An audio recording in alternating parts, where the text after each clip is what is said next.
Angela was a classic lady, educated, well-mannered, and highly ambitious. She had always dreamed of achieving great things in life, and she worked tirelessly toward those goals. As one of the top executives in one of the most prestigious fashion companies in the country, she had built a reputation for herself as a woman of excellence, creativity, and unmatched professionalism. Despite her achievements, Angela's personal life was not as fulfilling as her career. As a single woman, she occasionally socialized and met several young men. She gave love a chance multiple times, but each relationship ended in disappointment. Some men saw her as nothing more than a financial opportunity, broke men who hoped to exploit her success. Others were unfaithful, entertaining other women while pretending to care for her. Time and again, Angela found herself heartbroken and frustrated. Eventually, she decided she had had enough. Love, she concluded, was a game she was tired of playing. But even her work life wasn't as glamorous as it seemed. Angela's boss, Mrs. Chioma, was a relentless and demanding woman. She expected Angela to be available at all times, whether during working hours or late into the night. Because Angela was the most competent employee in the company, her boss leaned heavily on her. With Angela's creativity and innovative ideas, the company had seen exponential growth, and the management was determined to squeeze every ounce of her talent for their benefit. Angela was overworked, undervalued, and slowly burning out, but she had no choice. She had worked hard to get where she was, and she couldn't afford to lose her position. Meanwhile, in the same city, there was a wealthy and influential businessman named Uza. He was an Igbo man, known for his exceptional business acumen. His name commanded respect in elite circles, as he owned multiple successful companies, real estate investments, and luxury assets. At 45, Uza had everything money could buy: cars, houses, and a lifestyle that many could only dream of. But despite all his success, there was one thing missing from his life: genuine companionship. Uza had been through numerous relationships, but none ever worked out. Every woman he met only seemed interested in his wealth. They professed love, but their actions always betrayed their true intentions. Some were greedy, constantly demanding expensive gifts. Others were opportunists, hoping to attach themselves to his name for status. After countless disappointments, Uza gave up on love. He convinced himself that marriage was not for him, and at his age, he had grown comfortable with his single life. One fateful night, fate took an unexpected turn. Uza had gone to one of the high-end clubs in the city, a place where the rich and influential often gathered to unwind. He wasn't there for the drinks or the music, he simply needed a break from his exhausting business meetings. As he sat in the VIP section, sipping his drink and observing the crowd, something unusual caught his eye. Across the dimly lit club, his gaze locked onto a woman who stood out from everyone else. She was breathtaking. Her beauty was striking, and her presence was almost magnetic. She wasn't dancing or chatting with anyone. Instead, she sat alone at the bar, her fingers absent-mindedly tracing the rim of her glass. Her face was a mixture of sadness and frustration. Even in the dim light, Uza could see that she had been drinking more than she could handle. Angela. He had never seen her before, but something about her intrigued him. Unlike the flashy women who often surrounded him, she carried herself differently. She wasn't dressed in a way that screamed for attention, yet she naturally commanded it. There was something deeply alluring about her solitude and the quiet sorrow in her eyes. Curious, Uza gestured to the bartender. "Who is she?" he asked. The bartender glanced at Angela before shrugging. "She came in alone. Been drinking for a while. Looks like she's had a rough day." Uza studied her for a moment before making a decision. He wasn't one to approach random women, but something about her called to him. Rising from his seat, he walked toward her, his every step slow and deliberate. Angela didn't notice him at first. She was lost in her thoughts, drowning her exhaustion and disappointment in alcohol. But when she felt a presence beside her, she turned her head, and their eyes met. "Rough night?" Uza asked, his deep voice cutting through the loud music. Angela blinked, slightly taken aback by the man standing beside her. He was tall, well-dressed, and exuded an air of authority. Even through her dazed state, she could tell he was no ordinary man. She sighed, swallowing the last bit of her drink. Something like that. User gestured to the bartender. Another one for the lady, he said, then turned back to her. Mind if I join you? Angela hesitated before nodding. Suit yourself. As the night went on, they talked, well, mostly User listened. Angela, loosened by the alcohol, found herself pouring out her frustrations. She spoke about her demanding job, her failed relationships, and her exhaustion with life. User listened intently, fascinated by her honesty. She wasn't trying to impress him. She wasn't flirting or pretending. She was simply being herself. For the first time in a long while, User felt a connection with someone who wasn't interested in his wealth or status.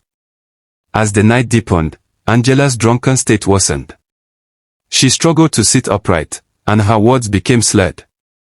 User, realizing she could no longer take care of herself, made a decision. You shouldn't go home like this, he said gently. Angela frowned, blinking up at him. I'll be fine. You won't, User countered. Let me drop you off. Angela hesitated for a moment before nodding. She was too tired to argue. User helped her to her feet, supporting her as they walked out of the club.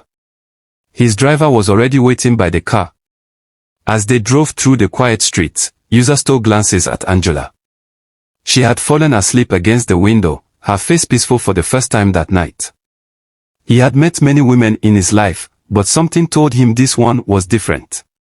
He didn't know why, but he had a feeling that meeting Angela was about to change his life forever. Angela had no recollection of how she got home that night. The last thing she remembered was sitting at the club, drowning her sorrows in alcohol. But when she woke up in the morning, she found herself in her apartment, her shoes neatly placed by the door, her handbag sitting safely on her nightstand, and a glass of water on the table beside her bed. Someone had taken care of her. Then, like a flash, memories of the previous night hit her, how she had met a tall, well-dressed, and authoritative man at the club. He had listened to her, shown concern, and if her memory served her right, offered to take her home when she was too drunk to manage herself. Who was he? And why did he feel so different from the other men she had encountered? Meanwhile, User sat in his luxurious mansion, unable to get Angela out of his mind. He had seen many beautiful women in his lifetime, but there was something extraordinary about her. The way she carried herself, the sadness behind her eyes, the strength in her voice despite her frustration, it all captivated him. Without hesitation, User made a bold decision. He was going to marry her. It sounded ridiculous, even to himself. He hadn't even had a proper conversation with her, yet something deep within him told him that she was the one. Unlike the women who usually surrounded him, Angela seemed different, untainted by greed, uninterested in his wealth, and driven by ambition rather than material possessions. He had to see her again. User was not just a wealthy businessman, he was also a highly respected Igbo chief, an ODOGWU, a title given to men of great wealth and generosity. Everywhere he went, he carried himself with the dignity of a leader.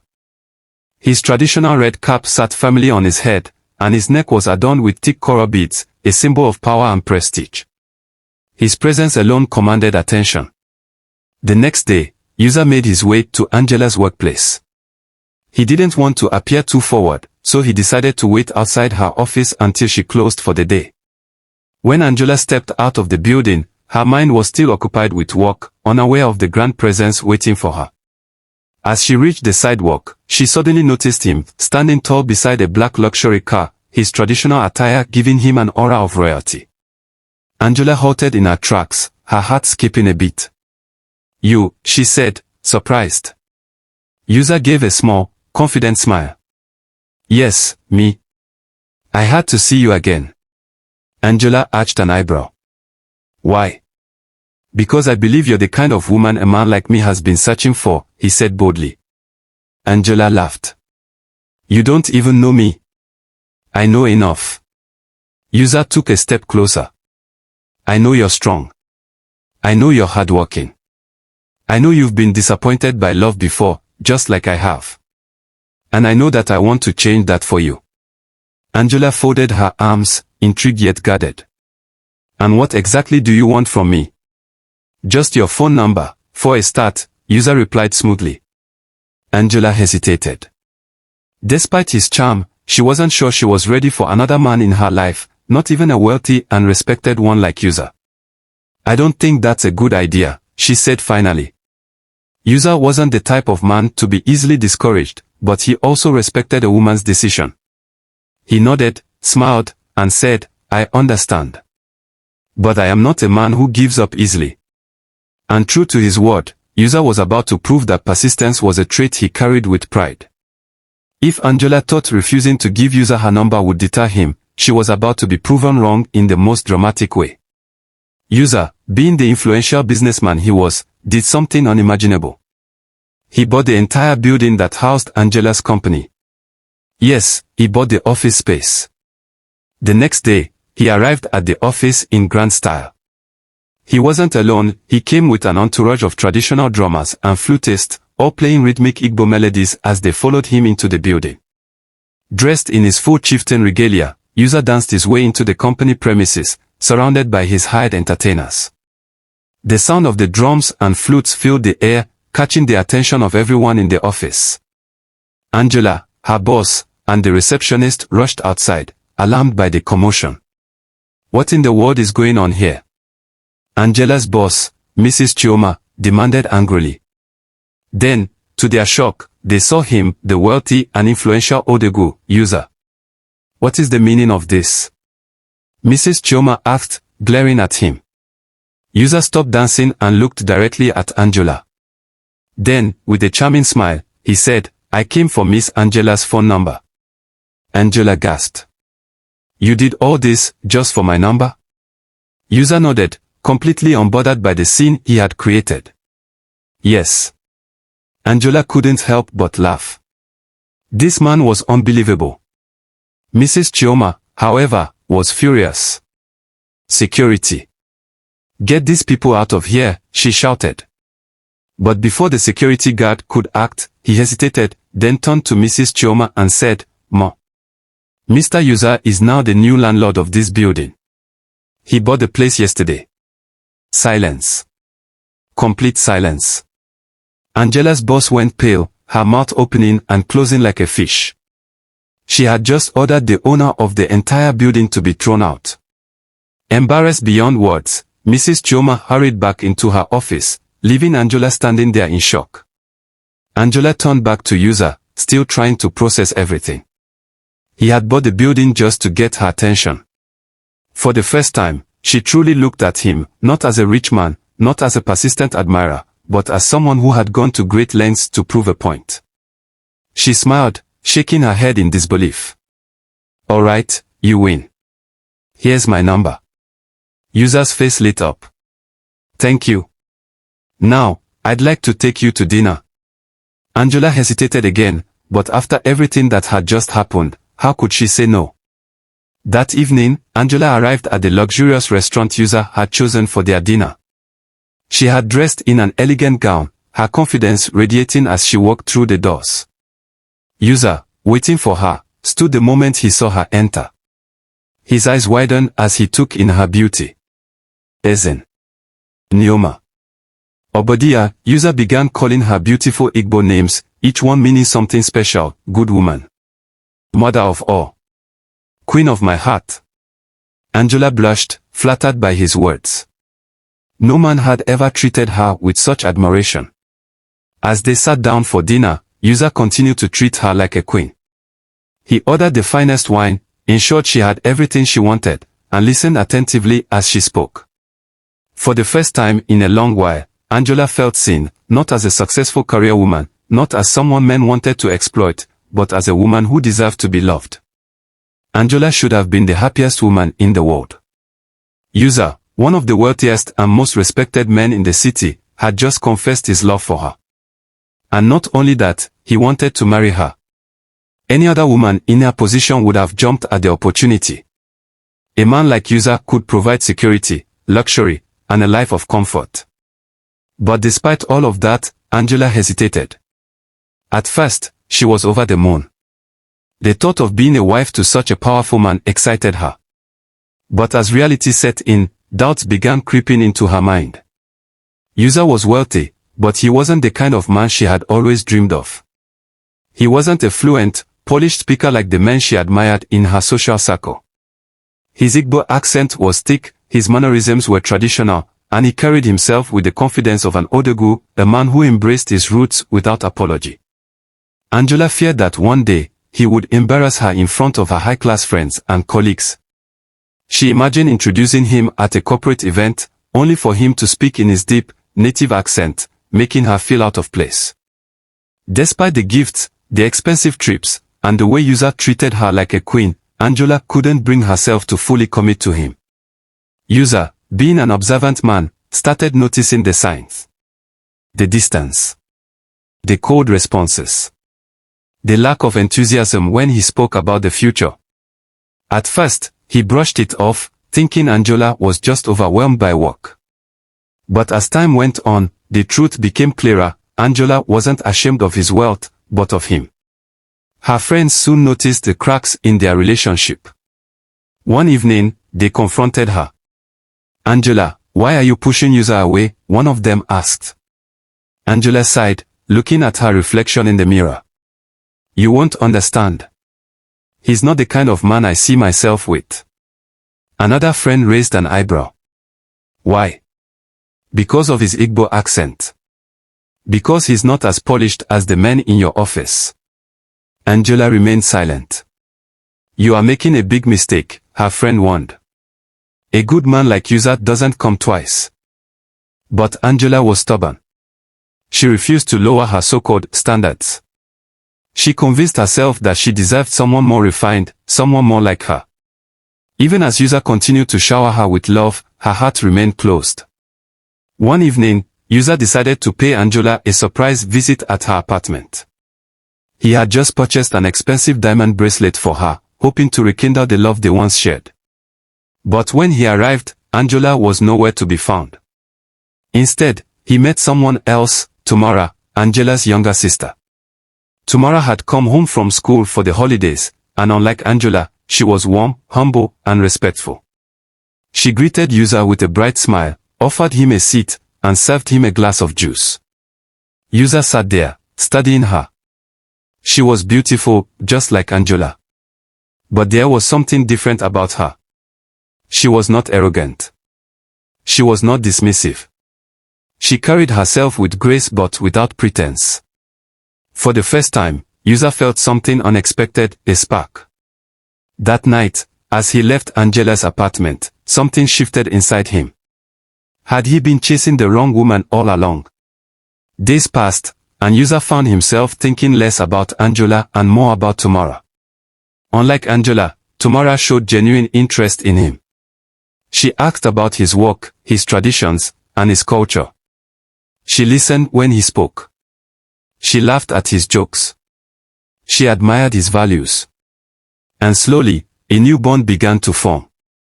Meanwhile, Angela was too busy with work to notice that Yusa had stopped calling. She didn't realize that the man she had taken for granted was slipping away. Then one day, Tamara got pregnant. It had happened so unexpectedly, but Yusa was overjoyed. He didn't see it as a mistake, he saw it as fate. When Angela finally heard the news, it was like a thunderbolt had struck her. Her younger sister was pregnant for the man she had rejected. Angela felt her world crumble around her. She had always assumed Yusa would wait for her. She thought he would keep begging, keep chasing her, keep trying to prove himself. But instead, he had moved on, to her own sister. For the first time, regret gripped her heart. She had lost not just a man, but a man who truly loved her. As the months passed, preparations for Yusa and Tamara's wedding began. It wasn't just any wedding, it was a grand ceremony. Highly placed dignitaries were invited. Politicians, business tycoons, and traditional rulers all gathered to celebrate the union of the powerful ODOGWU and his new bride. Angela sat in her apartment, drowning in sorrow. She imagined the wedding, the joy, the laughter, the extravagant gifts. She imagined Yusa holding her sister's hand, looking at her the way he once looked at Angela.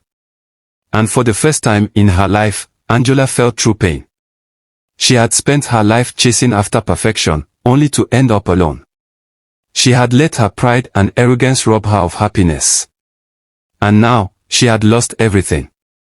The night before the wedding, Angela sat alone in her apartment, staring at her reflection in the mirror. Tears streamed down her face. She was 35 years old, single, and filled with regret. She could hear the distant sounds of celebration from the wedding preparations. People were singing, dancing, rejoicing. But Angela felt like a ghost, like she no longer belonged to this world. Then, in the dead of night, she made a decision. The next morning, as the wedding bells rang and the ceremony began, news spread like wildfire. Angela was dead. She had taken her own life, unable to bear the weight of her own mistakes. As Yusa and Tamara exchanged vows, the news reached them. For a moment, silence filled the wedding hall. Tamara broke down in tears. Yusa closed his eyes, his heart heavy with emotion. He had once loved Angela. He had wanted to make her his wife. But life had taken a different path. Angela had chosen pride over love. And in the end, pride had destroyed her. The wedding continued, but the tragedy of Angela's fate remained a lesson to everyone. Never take love for granted. Never let arrogance rob you of true happiness. Because sometimes, by the time you realize what you've lost, it's already too late. Wow, what an eye-opener. You may not know the worth and value of what you have until you lose it. And regret is always the last comment of a fool. If you enjoy watching this video, kindly support me by subscribing to my channel, like my videos and share them to as many people as possible. See you in my next episode.